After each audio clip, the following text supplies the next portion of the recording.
Hello बच्चों, स्वागत है आपका आपके अपने YouTube channel chemistry with Teju sir पर। तेजू सर यानी कि मैं आपकी केमिस्ट्री की लाइफ की एक बहुत ही बड़ी प्रॉब्लम सॉल्व करने जा रहा हूं, बहुत ही इजी तरीके से, जिसका नाम है इलेक्ट्रोकेमिस्ट्री। क्लास 12th का थर्ड लेसन, जिसका नाम है विद्युत रसायन या इलेक्ट्रोकेमिस्ट्री, सॉल्व करने जा रहे हैं बच्चों। बहुत ही वैसे हार्ड लेसन पड़ता है आपको। 12th बोर्ड में ये 4 नंबर का लेसन मिलता है। आपको लगेगा कि सर 4 ही तो नंबर का है, छोड़ देते हैं। नहीं बच्चों, टोटल जो 12th बोर्ड का 56 नंबर का मार्क्स का जो पेपर होता है, उसमें से 4 नंबर का इलेक्ट्रोकेमिस्ट्री है जो सबसे ज्यादा है। और भी कई 4-4 नंबर के कई लेसन हैं, लेकिन 4 नंबर मैक्सिमम है। 5 नंबर का कोई लेसन नहीं है। बाकी कोई 3 का है, 2 का है। इसका मतलब ये हुआ कि ये 4 नंबर मैक्सिमम मार्क्स का लेसन है आपके पास 12th बोर्ड के अंदर, इसलिए आप इसको छोड़ नहीं सकते, आपको इसको करना ही पड़ेगा। और अगर आप नीट जेई की तैयारी करते हैं तो उसके लिए तो एक रामबाण औषधि है, इसमें से क्वेश्चन हर हाल में आते ही हैं। तो इसलिए आपको इस लेसन को बहुत अच्छे से सीखना पड़ेगा। मैं आपको एक कहानी के तौर पर ही समझा दूंगा इस लेसन को। आप जो है लगातार जुड़े रहें जब तक ये लेसन चले। अलग अलग एपिसोड्स में ये लेसन पूरा होगा। आप सभी एपिसोड्स में जुड़े रहें तो आपको बहुत ही आसान तरीके से ये लेसन समझ में आ जाएगा। जब भी हार्ड लगने लगे आप मुझे रिप्लाई कीजिएगा कि सर अब चैप्टर हार्ड लग रहा है, तो मैं उसको और इजी करने की कोशिश करूंगा। तो शुरू करते हैं बच्चों, विद्युत रसायन या इलेक्ट्रोकेमिस्ट्री। होता क्या है विद्युत रसायन? आपको एक सामान्य सी बात करता हूं, आप मोबाइल यूज करते हो। मोबाइल के अंदर एक बैटरी होती है, ठीक है। उस बैटरी के अंदर केमिकल्स भरे होते हैं। वो केमिकल क्या करता है बच्चों? उस केमिकल के अंदर एक केमिकल एनर्जी होती है। रासायनिक पदार्थ में रासायनिक ऊर्जा होती है। वो रासायनिक ऊर्जा विद्युत में बदल रही होती है और उस विद्युत का उपयोग हम मोबाइल चलाने में कर रहे होते हैं। अलग अलग सॉन्ग चला रहे होते हैं, वीडियो चला रहे होते हैं, है ना। तो वो सारी की सारी विद्युत ऊर्जा कहां से मिलती है? उस बैटरी के अंदर जो रासायनिक ऊर्जा होती है वो विद्युत ऊर्जा में बदल रही होती है। लेकिन जब हम इसका बहुत ज्यादा उपयोग कर लेते हैं तो उसकी विद्युत ऊर्जा क्या हो जाती है? खत्म। रासायनिक ऊर्जा खत्म हो जाती है, तो उसको वापस चार्ज करने की जरूरत पड़ती है। चार्ज करते हैं तो हम क्या करते हैं कि एक प्लग में लगाते हैं, उसका चार्जर प्लग में लगाते हैं। प्लग से विद्युत ऊर्जा वापस उसमें रासायनिक ऊर्जा भरती है, ठीक है। विद्युत ऊर्जा वापस उसमें किसमें बदल जाती है? रासायनिक ऊर्जा में। फिर हम हटा लेते हैं और ये रासायनिक ऊर्जा वापस फिर उसके लिए मोबाइल के लिए विद्युत ऊर्जा का काम करने लग जाती है। तो इसका मतलब ये हो गया कि हमें ये पता है कि भाई विद्युत ऊर्जा तो किसमें बदलती है? विद्युत ऊर्जा तो रासायनिक ऊर्जा में बदलती है। देख लो, मोबाइल चार्ज हो रहा है, रासायनिक ऊर्जा में बदलती है। मोबाइल चार्ज हो रहा है, ठीक है। और जब चार्ज हो जाता है तो यही रासायनिक ऊर्जा वापस विद्युत ऊर्जा में बदलती है, जिससे हम मोबाइल चलाते हैं, ठीक है। तो ये काम सिंपली हम डेली लाइफ में देखते हैं कि विद्युत ऊर्जा रासायनिक ऊर्जा में और रासायनिक ऊर्जा विद्युत ऊर्जा में परिवर्तित होती है। इस चीज का अध्ययन हम रसायन विज्ञान की जिस शाखा में करेंगे उसी को हम कहेंगे विद्युत रसायन, ठीक है। तो विद्युत रसायन की इस लेसन की पहली परिभाषा आपके सामने आ चुकी है बच्चों। क्या आ चुकी है कि विद्युत ऊर्जा का रासायनिक ऊर्जा में और रासायनिक ऊर्जा का विद्युत ऊर्जा में परिवर्तन का अध्ययन रसायन विज्ञान की जिस शाखा में किया जाता है उसे विद्युत रसायन कहा जाता है, ठीक है बच्चों। तो ये तो एक स्टडी है, सब्जेक्ट है, ठीक है।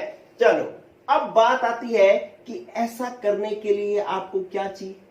एक कोई उपकरण भी तो चाहिए। ये अपने आप तो होगा नहीं, ठीक है। केमिकल तो लैब में बहुत पड़े हैं, वो सारे के सारे विद्युत में थोड़ी बदल रहे हैं। ऐसा करने के लिए कोई उपकरण चाहिए, ठीक है। तो उस उपकरण को हम क्या नाम देंगे? उस उपकरण को नाम देंगे हम सेल। क्या नाम देंगे? सेल। कौन होगा सेल?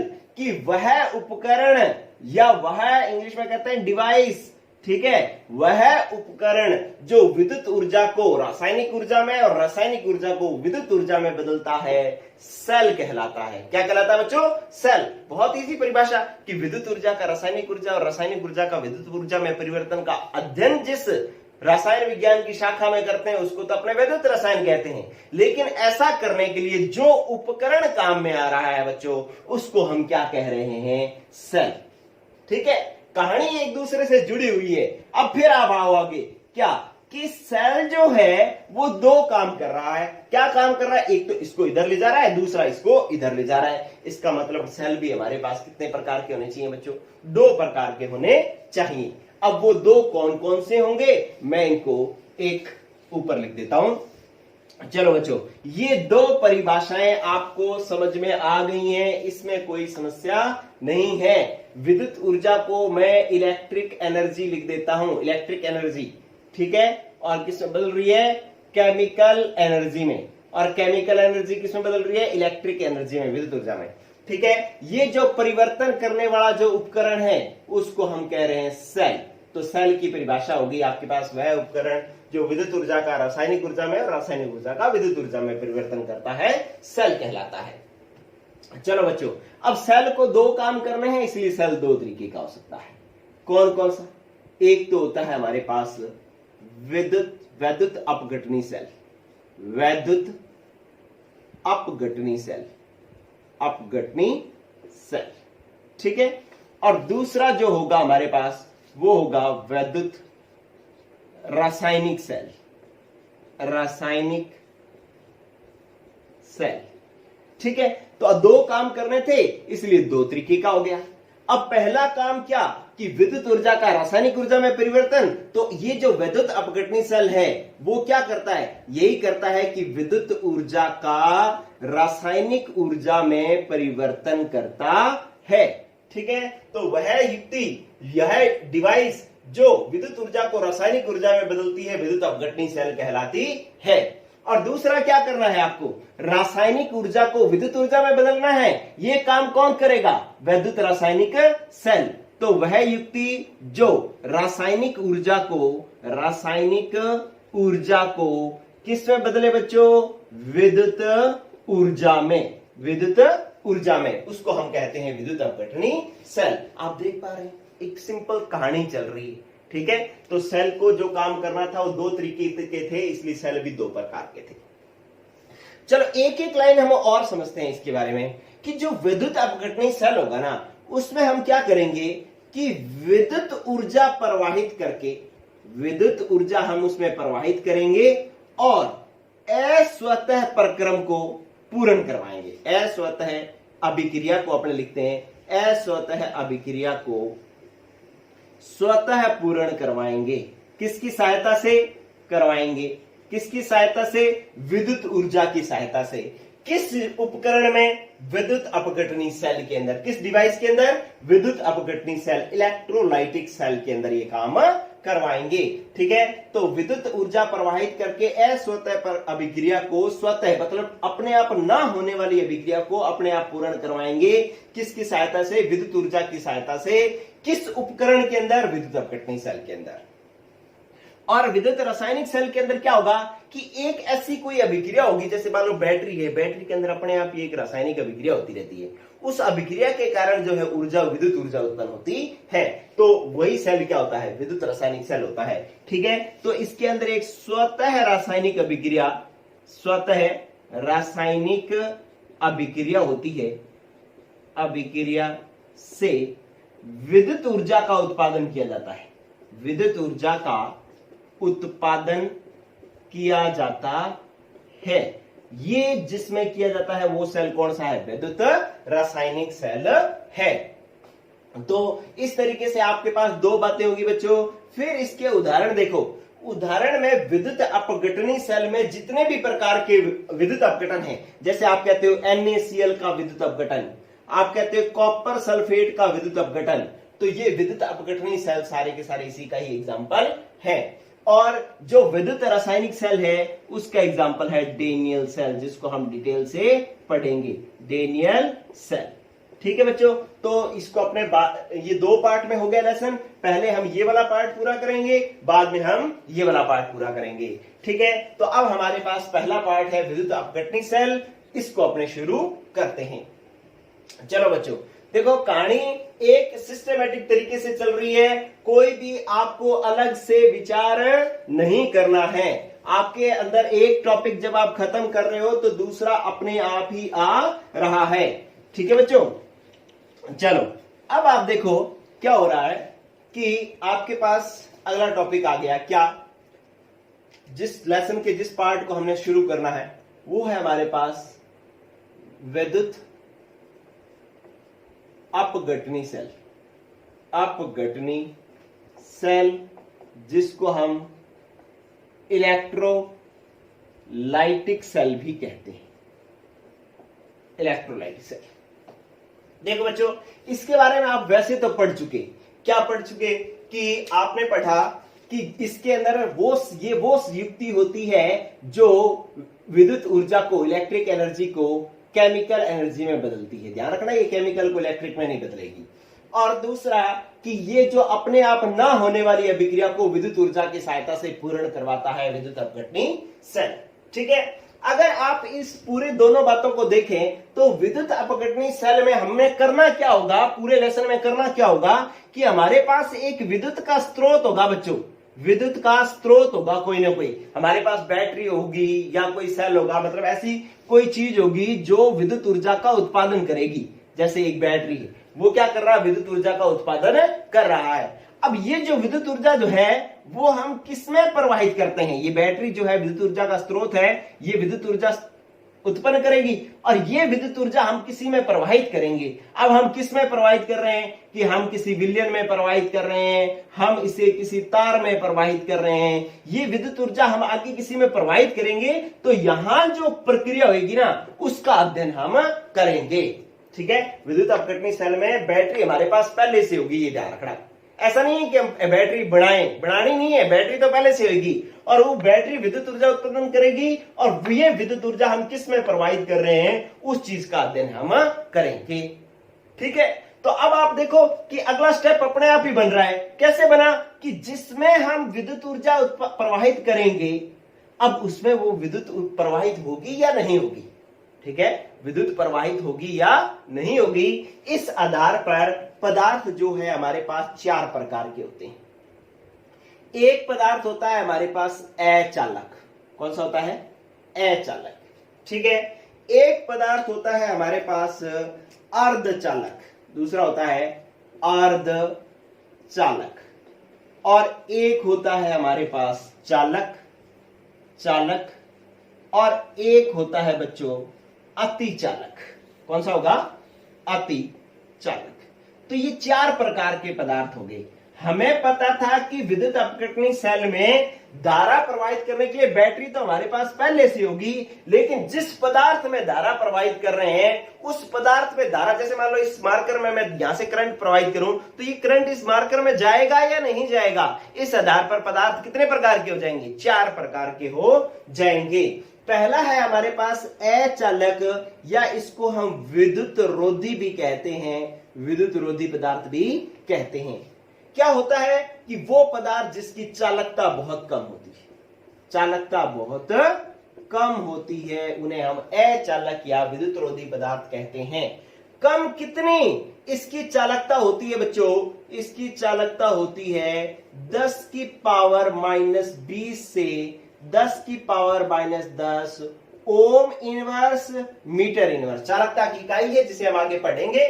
ठीक है, तो इसकी चालकता 10 की पावर माइनस 20 से माइनस 10, मतलब ये देखो 10 के ऊपर माइनस में पावर आ रही है, तो इसकी चालकता बहुत ही कम होती है। और चालकता कम होगी तो इसके अंदर धारा का प्रवाह नहीं होगा। आपको याद थोड़ी करना पड़ रहा है, याद करना पड़ रहा है, आप तो याद करेंगे, आपको अपने आप ही पता लग रहा है कि यार अचालक या विद्युत रोधी जिसकी चालकता बहुत कम होगी, चालकता कम होगी तो धारा का प्रवाह नहीं होगा। अब धारा का प्रवाह किस किस में नहीं होता? धारा का प्रवाह, उदाहरण लिखा मैंने, रबर में नहीं होता, पढ़ा है, इसीलिए तो तांबे की तार के ऊपर रबर का जो है वो कवर लगा होता है, वो ना लगा हो तो सीधा करंट नहीं आ जाएगा।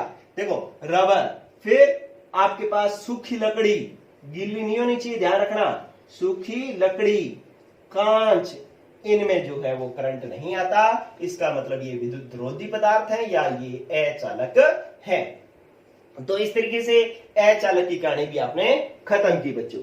अब बात कर रहे हैं अपने चालक की। मैं अर्धचालक बीच में छोड़ रहा हूं, पहले चालक पर आ रहा हूं। ठीक है, चालक नाम से पता लग रहा है इसके अंदर भैया चालक है, ये तो धारा का प्रवाह तो होगा। धारा का प्रवाह कब होगा? जब इसकी चालकता का मान अधिक होगा। तो पहली लाइन इसके अंदर होगी, वे पदार्थ जिसकी चालकता का मान अधिक होता है। चालकता का मान अधिक होता है, अधिक होता है। अब अधिक कितना होता है? इसकी चालकता का मान होता है 10 की पावर 4 से 10 की पावर 7, प्लस में है माइनस में नहीं है, ध्यान रखना। ओम इनवर्स मीटर इनवर्स, ये चालकता की इकाई है। तो इसकी चालकता जो है वो क्या होती है? अधिक होती है, 10 की पावर 4 से 10 की पावर 7 होती है। इसलिए इसमें से धारा का प्रवाह बच्चों क्या होगा? चालकता अधिक है तो धारा प्रवाहित होएगी या नहीं होएगी? होएगी ना। ठीक है, तो इसके अंदर धारा का प्रवाह होता है। ठीक है, तो उन्हें हम चालक कहते हैं। अब बताओ चालक में कौन कौन से उदाहरण हैं? चालक में आपके पास है तांबे की तार से कॉपर Cu, इसमें से धारा प्रवाहित होती है, बिल्कुल होती है। आप देखो आपके पास लोहा है, आप क्या करो, जो प्लग लगा हुआ है उस प्लग में लोहे की कील डाल के कील पे हाथ लगाओ, लगाना मत, लेकिन अगर लगाओ तो क्या होगा कि करंट आएगा। ठीक है, तो इसका मतलब इनमें से क्या हो रहा है? धारा का प्रवाह हो रहा है। ठीक है, अब जैसे NaCl का जलीय विलयन, NaCl का जलीय विलयन, अरे आप क्या करो, एक पानी के अंदर जो है NaCl घोल करके उसमें करंट वाली दोनों तारें लगा दो, फिर हाथ डाल के देखो करंट आएगा, डालना नहीं है। ठीक है, तो इसका मतलब है कि आपके पास NaCl का जलीय विलयन भी विद्युत का चालक है, कॉपर भी विद्युत का चालक है, लोहा भी विद्युत का चालक है, Ag सिल्वर भी विद्युत का चालक है। ऐसे बहुत सारे एग्जाम्पल हैं जो विद्युत के चालक है, मतलब जिसमें से करंट आ सकता है वो सारे के सारे विद्युत के चालक है बच्चों। ठीक है, तो अब आपके पास चालक की परिभाषा भी आ गई। चालकता का मान अधिक होता है, कितना होता है? 10 की पावर 4 से 10 की पावर 7, इकाई ओम इनवर्स, ये ओम लिखा हुआ है, ओम इनवर्स मीटर इनवर्स, इसको मैं समझाऊंगा बाद में। अब धारा का प्रवाह, अगर चालकता अधिक है तो धारा का प्रवाह होगा। उदाहरण ये सारी धातुएं और NaCl का जलीय विलयन, कॉपर सल्फेट का जलीय विलयन, किसी भी लवण का जलीय विलयन, सभी जो है वो धारा का प्रवाह करेंगे। चलो अब बात आती है अर्धचालक की। अर्धचालक मतलब आधा चालक। आधा कौन सा होगा? जिसकी चालकता का मान, चालकता का मान क्या हो? चालकों व अचालकों के बीच का होगा। चालकों और अचालकों के बीच का होगा, मतलब अचालकों से तो ज्यादा होगा और चालकों से क्या होगा? कम।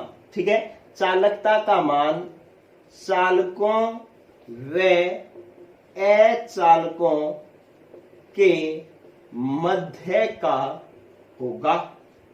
ठीक है, उन्हें हम कहेंगे अर्धचालक। ठीक है, तो इसकी चालकता का मान होगा कितना? इसकी चालकता का मान हम होगा बच्चों कि 10 की पावर -6 से 10 की power 4 ohm inverse metre inverse. ठीक है, तो आपको ये मान थोड़े से ध्यान रखने हैं कि ये तो शुरू होगा 10 की पावर -10 से -20 से -10, ये -6 से शुरू होगा, बीच वाले पदार्थ की प्रकृति पर भी निर्भर करेंगे। ठीक है, तो 10 की पावर -6 से 10 की power 4 ohm inverse metre inverse, और 10 की पावर 4 से 10 की power 7 ohm inverse metre inverse क्या होंगे? चालक होंगे। अब 10 की पावर 4 दोनों में आ रहा है तो घबराने की जरूरत आपको नहीं है। ठीक है, ये प्रकृति के हिसाब से चालक भी हो सकते हैं और अर्धचालक भी हो सकते हैं। चलो अब इसके उदाहरण देखो बच्चों कि अर्धचालक कौन सा है। ठीक है, और वैसे अर्धचालक के बारे में और डिटेल पढ़ेंगे, लेकिन आप देखें कि जो 0 केल्विन ताप पर तो धारा का प्रवाह नहीं करेगा, लेकिन जैसे उसके अंदर ताप बढ़ाओगे तो उसमें से धारा का प्रवाह होने लग जाएगा। तो उन्हें हम क्या कहेंगे? अर्धचालक। ठीक है, चालकों और अचालकों के बीच का। इसका एग्जाम्पल जो है वो है सिलिकॉन, जर्मेनियम, ठीक है, गैलियम आर्सेनाइड, गैलियम आर्सेनाइड। ठीक है, तो इस तरीके से ये सारे एग्जाम्पल जो है वो है हमारे पास अर्धचालकों के। ये है, ये क्या लिखा हुआ है? Gallium arsenide, arsenide. ठीक है, ये सिलिकॉन है, ये जर्मेनियम है। ये अर्धचालकों के उदाहरण हैं। उम्मीद है बच्चों ये अपने आप ही आपको समझ में आ रहा है, कोई भी आप बहुत बड़ी मेहनत नहीं कर रहे हैं, इजी तरीके से समझ में आ रहा है।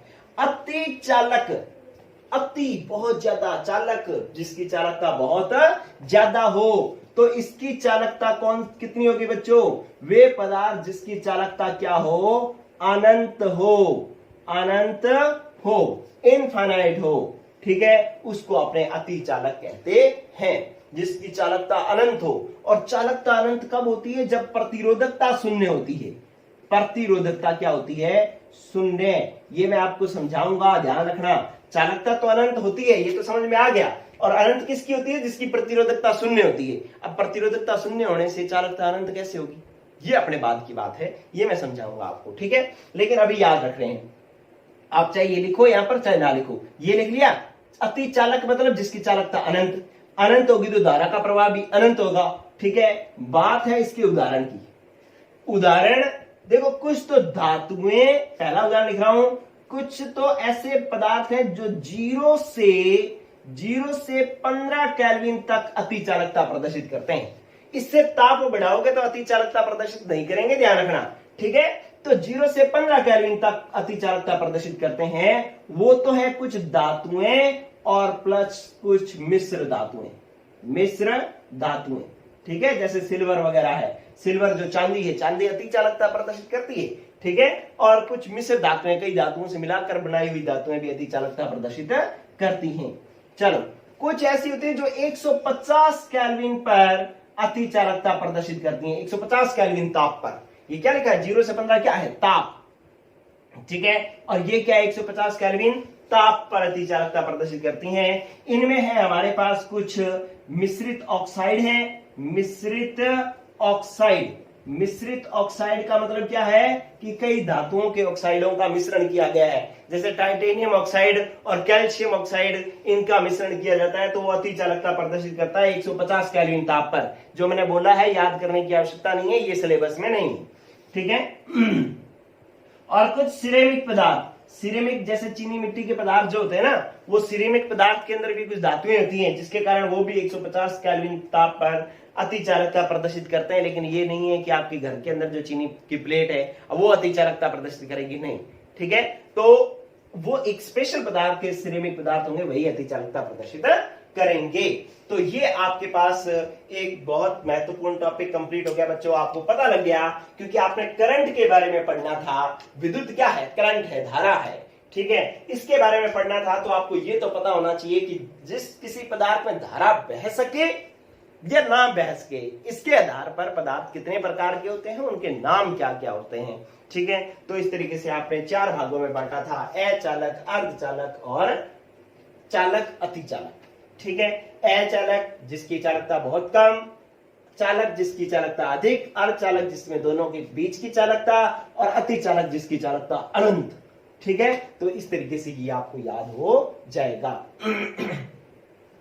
चलो बच्चों, इसके बाद अपने बात करते हैं, क्योंकि अब हमने तो क्योंकि लेसन हमारा करंट है तो हम तो उनको पढ़ेंगे जिसमें से करंट प्रवाहित होता है, जिसमें नहीं प्रवाहित होता हम उसको कैसे पढ़ेंगे, ठीक है। तो अब बात आती है चालकों की, ठीक है।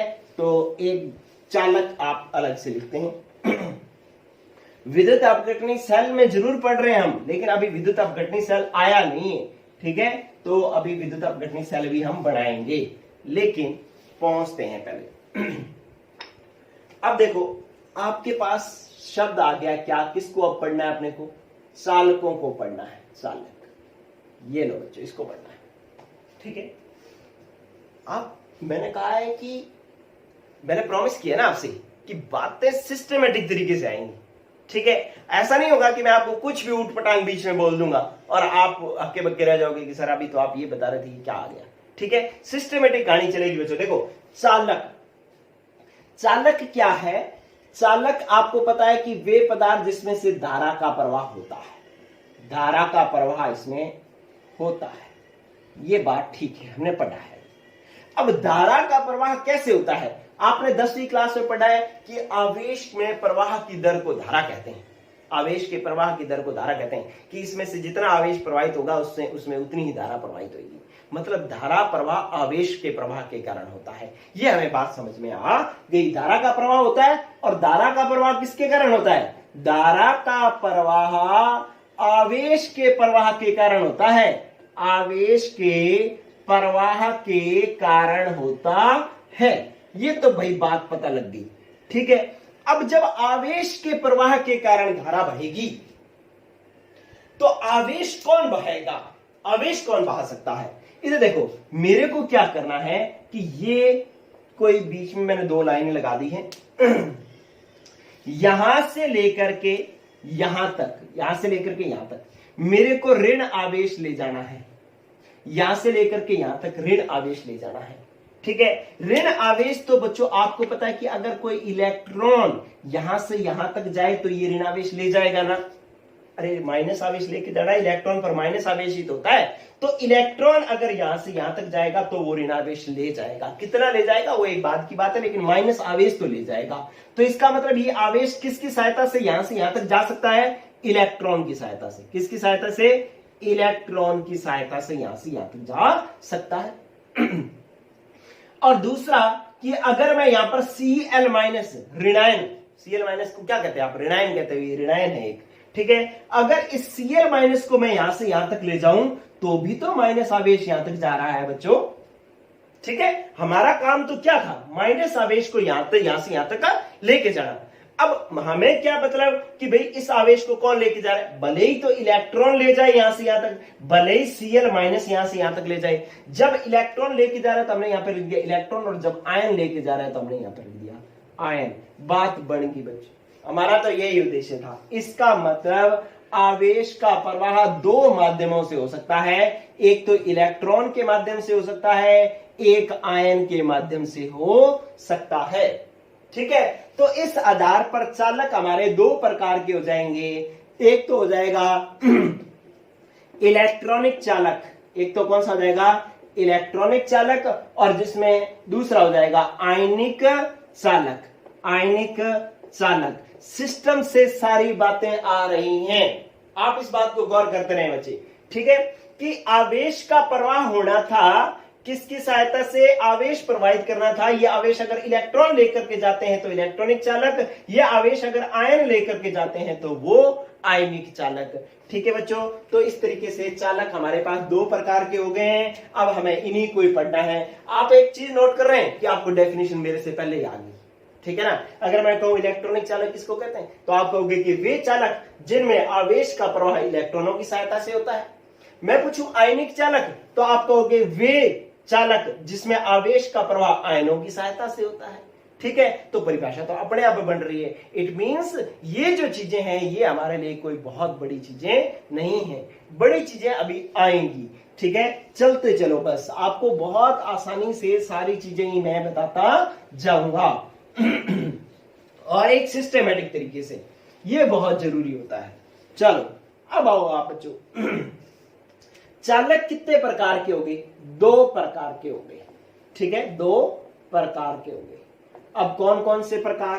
पहला प्रकार हमने पढ़ा इलेक्ट्रॉनिक चालक, इलेक्ट्रॉनिक चालक, ठीक है। आप ये अगर ढंग से देख रहे हो ना, पूरा इंटरेस्ट लेकर के इन चीजों को देख रहे हो तो आपको दोबारा याद करने की भी जरूरत नहीं पड़ेगी बच्चों, ठीक है। इलेक्ट्रॉनिक चालक कौन से होंगे? आपको पता लग गया कि वे पदार्थ जिसमें आवेश का प्रवाह, आवेश का प्रवाह इलेक्ट्रॉनों की सहायता से होता है, सहायता से होता है, ठीक है। अब इसके अंदर इलेक्ट्रॉनों की सहायता से आवेश का प्रवाह किस में होता है?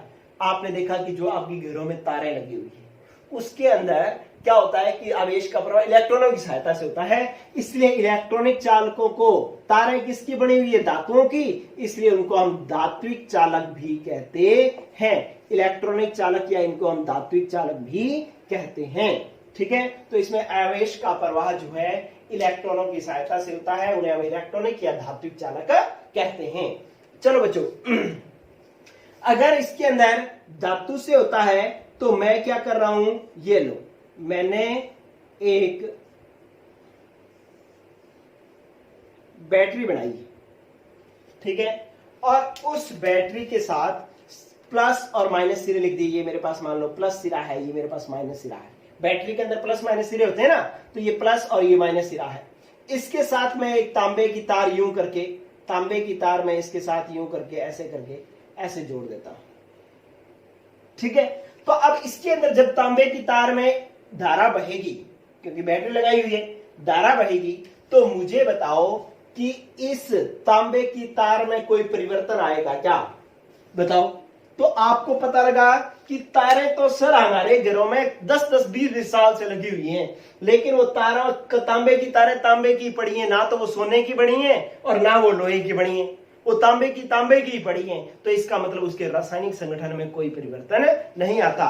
धारा किसकी सहायता से बहती है? इलेक्ट्रॉनों की सहायता से। लेकिन पदार्थ के रासायनिक संगठन में कोई परिवर्तन नहीं आता, या हम सीधा ही कह दें कि उसमें कोई रासायनिक परिवर्तन नहीं होता।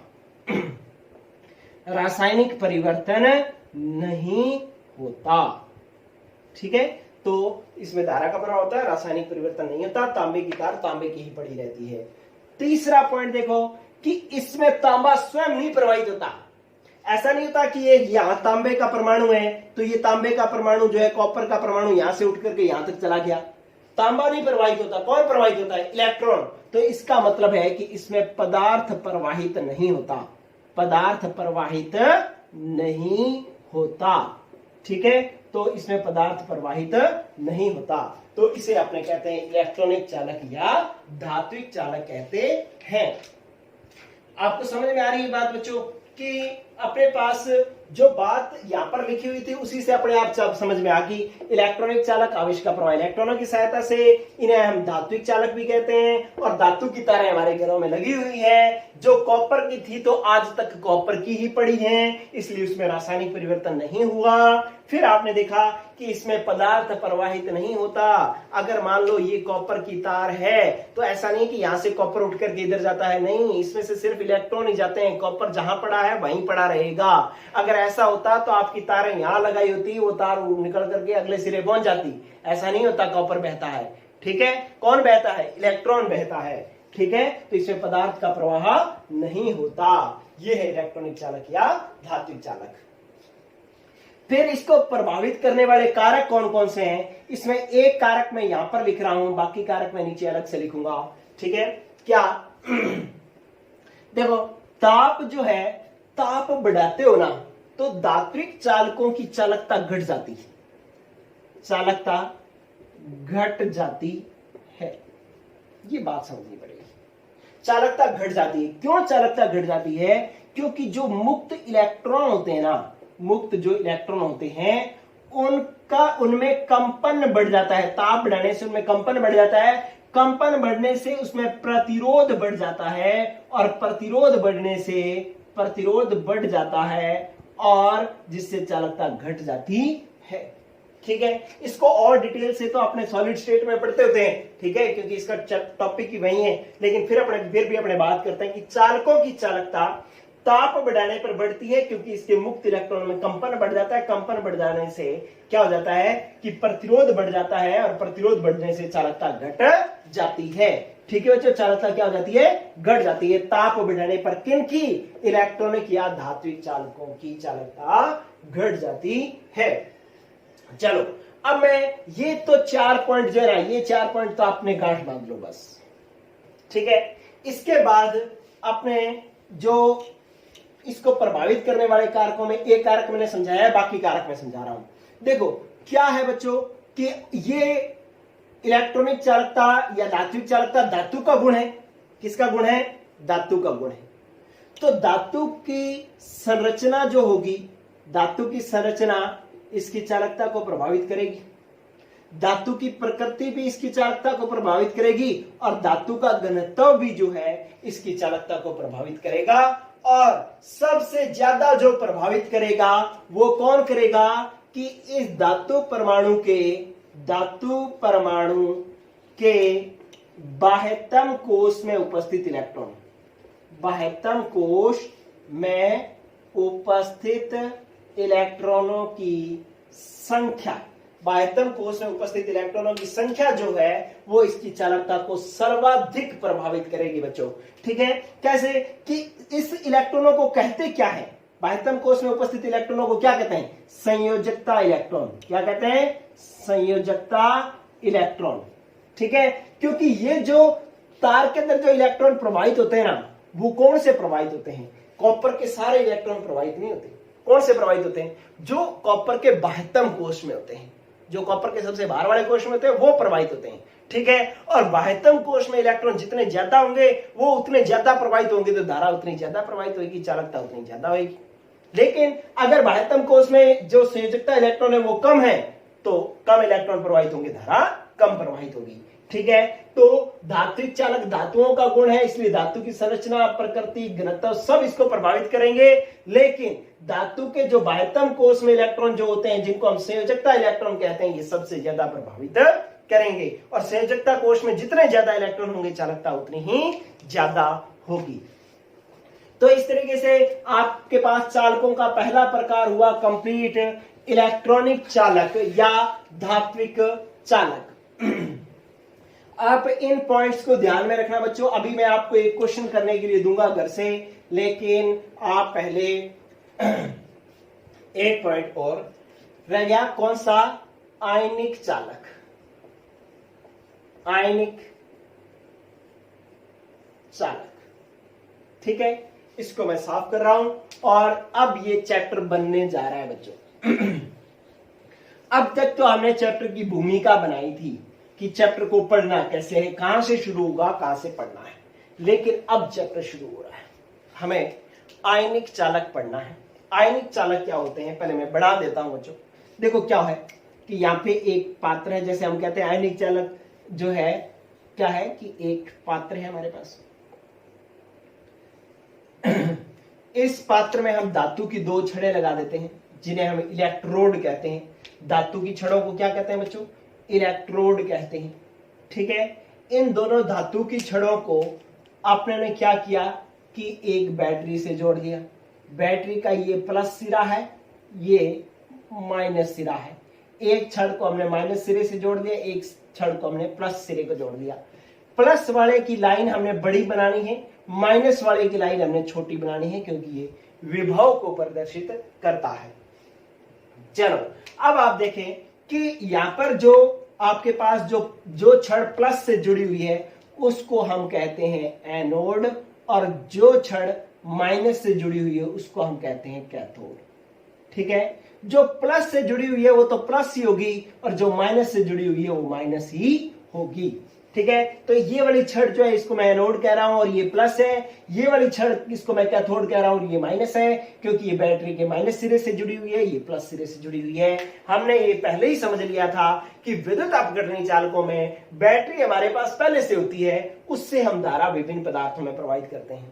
अभी तो हम तार में धारा प्रवाहित कर रहे थे, अब हम ये धारा किसमें प्रवाहित करेंगे, पानी में। ये मैंने भर लिया यहाँ पे पानी, तो क्या इसमें धारा प्रवाहित होगी? अगर ये शुद्ध जल है तो इसमें धारा प्रवाहित नहीं होगी। क्यों नहीं प्रवाहित होगी? क्योंकि ये और ये देखो, यहां से परिपथ क्या हो गया बच्चों, खुला हो गया।